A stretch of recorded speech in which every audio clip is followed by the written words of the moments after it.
চাপ যিটো নেকি 12 লাখলৈকে যে কোনো টেক্স দিব নালাগে আৰু আমাৰ বিশেষকৈ আমাৰ কাৰ্বি আংলং অট'নমাছ কাউন্সিলৰ জুৰিডিকশ্যন 6 শিডিউলৰ এৰিয়াটো আমাৰ বিশেষকৈ ট্ৰাইবেলবিলাকৰ কাৰণে ইনকাম টেক্স এক্সাম্পটেড তাৰ বাহিৰেও যে যিবিলাকৰ মানে ট্ৰাইবেল নোহোৱা মানুহবিলাকক ইয়াত 12 লাখলৈকে এক্সাম্পটেড কৰা হৈছে তাৰ কাৰণে মই কেন্দ্ৰ যিটো নেকি বাজেট এইটো মই মোৰ ফালৰ পৰা বা কাৰ্বি আংলং ৰাজ্যৰ হৈ বা কাৰ্বি আংলং অট'নমাছ কাউন্সিল মই আন্তৰিক অভিনন্দন জনাইছোঁ লগতে এবাৰ বাজেটত আমাৰ ডোনাৰ্ছৰ পৰা যিটো আগতে 2000+ টকা অন্তৰ্ভুক্ত কৰা হৈছে কাৰণ ডোনাৰ্ছৰ পৰা আমাৰ টকাবিলাকত দিয়ে যিটো নৰ্থ ইষ্টাৰ্ণ কাউন্সিলৰ পৰা আমাৰ টকা দিয়ে হেডকোৱাৰ্টাৰ শ্বিলং হয় এইবাৰ আমাৰ ডোনাৰ্ছৰ টকাটো বৃদ্ধি কৰাইছে 5,000 কৰোৰৰ ওপৰত ইয়াত আমাৰ ৰাজ্যৰ ডেভেলপমেণ্টৰ কামবিলাক পূৰণ কৰাৰ স্বাৰ্থতে সেইবিলাকৰ আঁচনি দিবৰ কাৰণে এই বাজেটত ইনক্ৰিজ কৰাইছে এই গোটেইখিনি বাজেট যিটো আমি চাইছোঁ গতিকে সেই বাজেটটো আমাৰ কাৰণে ভাল বিশেষকৈ দুখীয়া দৰিদ্ৰ সীমা ৰেখা পৰিয়াল এটা ইতিহাস বা ভাৰতৰ ৰাজনীতিৰ ইতিহাস যে কাৰ্বি আংলঙৰ ৰাইজে সকলো জাতি জনগোষ্ঠীত সকলো ধৰ্মাৱলম্বীকে আমাক আশীৰ্বাদ দিছে কাৰণ ৰাজনীতিৰ ইতিহাস মানে কাৰ্বি আংলঙত 26টা MEC সমষ্টিত আছে এই 26টা MEC সমষ্টিও আমাৰ ভাৰতীয় জনতা পাৰ্টি বা টিম কাৰ্বি আংলঙে আমাক ভোট দি জয়যুক্ত কৰিছে কাৰ্বি আংলঙৰ চাৰিটা বিধানসভা চিট আছে সেই 4টা বিধানসভা চিটত বিপুল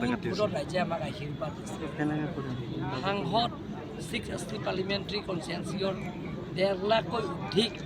ৰাইজে আমাক আশীৰ্বাদ দিছে আৰু সহায়তা কৰিছে তেওঁলোকৰ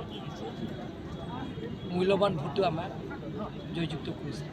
গতিকে আমি ৰাইজৰ যিবিলাক অভাৱ অভিযোগবিলাকক পূৰণ কৰাৰ স্বাৰ্থত ৰাইজৰ মনত খোলাখুলি তেওঁলোকৰ ক'ব পাৰিব অভিযোগো দিব পাৰিব পৰামৰ্শও দিব পাৰিব গতিকে যিবিলাকৰ অভিযোগ আমি নোট লিখিছোঁ যিবিলাকৰ পৰামৰ্শ সেইবিলাক আমি ৰেকৰ্ড কৰিছোঁ সেই গোটেইখিনি সমস্যাবিলাকৰ পূৰণ কৰাৰ স্বাৰ্থত আমি 26টা MEC সমষ্টিত সমান্তৰাল হিচাপে ডেভেলপমেণ্ট কামবিলাকক পূৰণ কৰা অট'নমাছ কাউন্সিলৰ পৰা CM ইণ্টাৰেকশ্যনৰ প্ৰগ্ৰাম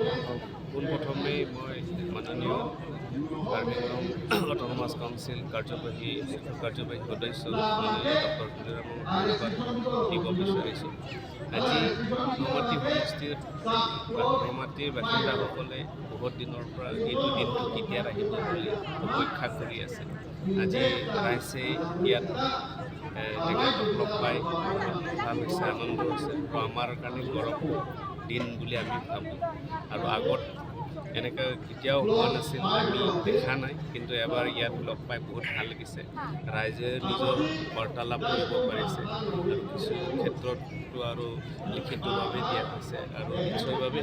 কালি নহ'লে 5 বছৰৰ ভিতৰত এই যি ৰাইজৰ বাৰ্তালাপ কৰা সময় আৰু ৰাইজে যি অনুৰোধ কৰিছে এই অনুৰোধ কৰাবিলাক গোটেইখিনি সফল হ'ব বুলি মই ভাবোঁ আৰু ৰাইজে আশাবাদী আজিৰ নমাটি সমষ্টি ক'ব গ'লেতো ইয়াত বিভিন্ন জনজাতি জনগোষ্ঠী আছে ভাষা ধৰ্ম চব আছে ইয়াৰ সদায় মিলি জুলি থাকে আজি আমাৰ এনে জেগা হিচাপে বেলেগৰ লগত তুলনা কৰাটো আৰু নহয় কিন্তু আল্টিমেটলি নমাটি সমষ্টিৰ ৰাইজ হৈ সদায় ধন্যবাদ থাকিব তেখেতৰ সকলো পৰম আশীৰ্বাদ আৰু নিশ্চয়ভাৱে জ্যেষ্ঠসকলো আছে সদায় আমাক পৰামৰ্শ দিয়ে আৰু এই পৰামৰ্শ দিয়াৰ কাৰণে ৰাইজৰ ওচৰত